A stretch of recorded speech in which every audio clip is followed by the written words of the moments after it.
Hello and नमस्कार दोस्तों। आज का जो टॉपिक होने वाला है वो है कि बेवरेजेस कितने तरीके के होते हैं। जितने भी हम पेय पदार्थ या ड्रिंकेबल चीजें जो हम पीते हैं उनकी क्या क्लासिफिकेशंस हैं और वो कितने तरीके के होते हैं। तो देखिए दोस्तों, जो बेवरेजेस होते हैं बेसिकली वो दो तरीके के होते हैं, दो प्रकार के होते हैं। There is two type of beverages. पहला होता है अल्कोहलिक बेवरेजेस, दूसरा होता है नॉन अल्कोहलिक बेवरेजेस। जो अल्कोहलिक बेवरेजेस होती हैं इसमें भी कुछ सब कैटेगरीज होती हैं, कुछ सब डिविजन्स होते हैं कि अल्कोहलिक बेवरेजेस कितने तरीके के होते हैं। देखिए, जो अल्कोहलिक बेवरेजेस होते हैं बेसिकली वो दो तरीके से बनाए जाते हैं। पहला जो अल्कोहलिक बेवरेज होता है वो फ्रूट बेस होता है, मतलब उनका जो बेस जो मटेरियल होगा, जो कंटेंट होगा वो फ्रूट होगा। और जो दूसरा जो अल्कोहलिक बेवरेज की वैरायटी होती है वो बेसिकली ग्रेन से बनती है। ठीक है। अल्कोहलिक में एक और प्रकार आता है जिसे कॉकटेल्स बोलते हैं, that is a different thing. But basically जो अल्कोहल प्रोड्यूस करते हैं हम लोग वो दो तरीके के इंग्रेडिएंट से प्रोड्यूस करते हैं। पहला तो फ्रूट बेस्ड होता है और दूसरा होता है ग्रेन के माध्यम से। अब जो फ्रूट बेस होते हैं या जो ग्रेन बेस होते हैं, इनको प्रोसेस कैसे किया जाता है। इनको प्रोसेस करने के लिए बेसिकली दो तरीके की प्रोसेस का यूज किया जाता है। पहला होता है फर्मेंटेशन प्रोसेस, दूसरा होता है आपका डिस्टिलेशन प्रोसेस। अगर आप होटल मैनेजमेंट कर रहे हैं, अगर आप फूड एंड बेवरेज सर्विस के बारे में पढ़ रहे हैं तो डेफिनेटली आपको इन दो प्रोसेस के बारे में बहुत अच्छे से पता होगा। ईस्ट आपका जो मेन कंटेंट होता है उसको खाकर CO2 प्रोड्यूस करता है और अल्कोहल बनाता है बेसिकली। तो अल्कोहल बनाने के लिए जो मेन इंग्रेडिएंट होता है दैट इज ईस्ट, और जो कंटेंट, जो बेस कंटेंट होगा जिसपे कि ईस्ट डेवलप करेगा। तो बात कर रहे हैं कि जो अल्कोहल प्रोड्यूस होता है वो दो तरीके के प्रोसेस से प्रोड्यूस होता है। पहला है फर्मेंटेशन, दूसरा है डिस्टिलेशन।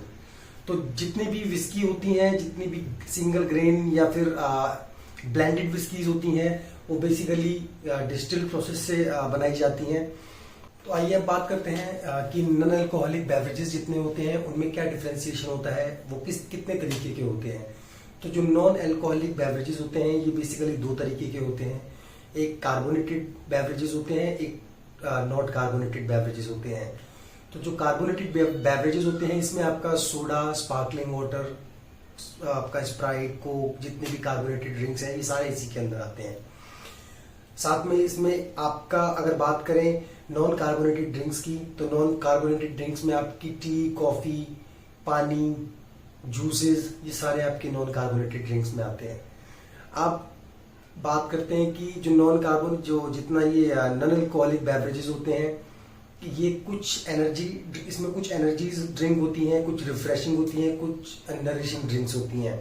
तो जितनी भी आपकी एनर्जी ड्रिंक्स होती हैं बेसिकली वो आपकी, जैसे रेड बुल हो गया जो जिसमें कार्बोनेटेड ड्रिंक्स भी होती हैं, साथ ही साथ आपकी एनर्जी, जैसे कॉफी हो गई वो आपको एनर्जी देती है।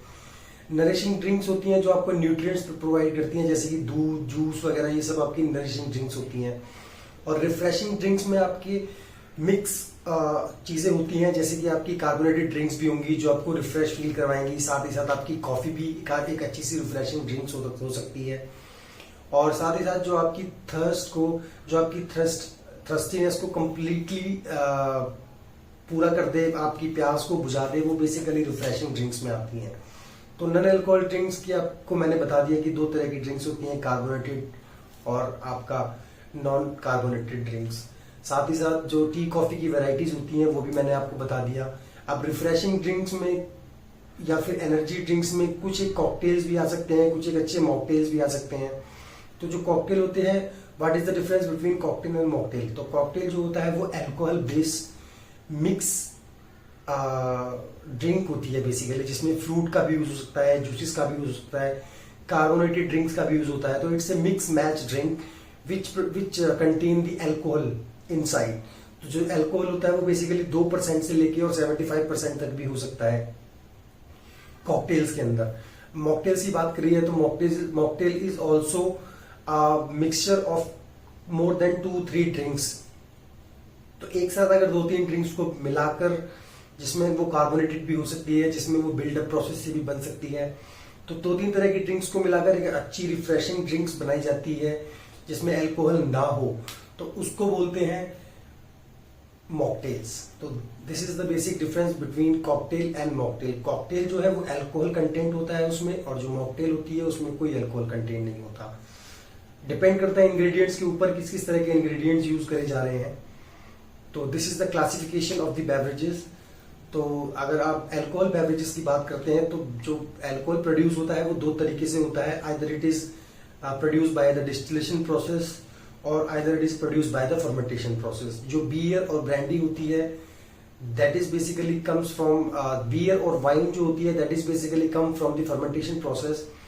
और आपकी जो विस्की होती है, जितनी भी जिन, वोडका, टकीला, रम और इसके अलावा जितने भी लिक्योर्स होते हैं ये सब डिस्टिलेशन प्रोसेस से बनाए जाते हैं। फर्मेंटेशन प्रोसेस के बहुत सारे स्टेप्स होते हैं, बट डिस्टिलेशन में क्या होता है, डिस्टिलेशन दो तरीके के होता है। एक तो पॉट स्टिल डिस्टिलेशन होता है, एक होता है पैटर्न स्टिल डिस्टिलेशन। जो पुराना तरीका था वो पॉट स्टिल था, एक बार डाला अपने हाथ से वो डिस्टिल्ड होकर निकल के आ गया दूसरी साइड।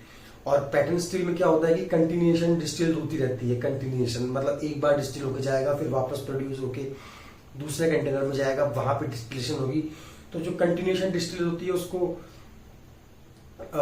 डिस्टिलेशन प्रोसेस बोलते हैं basically, pattern still distillation process. और जो एक बार अपने हाथ से चलाया जाता है उसको पॉट स्टिल डिस्टिलेशन मेथड बोलते हैं। जो पुराना मेथड है that is pot still method, जो पहले ऑथेंटिक तरीके से इस्तेमाल होता था।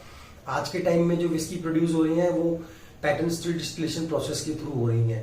तो this is the basic classification between the beverages, किस तरीके से अल्कोहलिक बेवरेजेस होती हैं, किस तरीके से नॉन अल्कोहलिक बेवरेजेस होती हैं।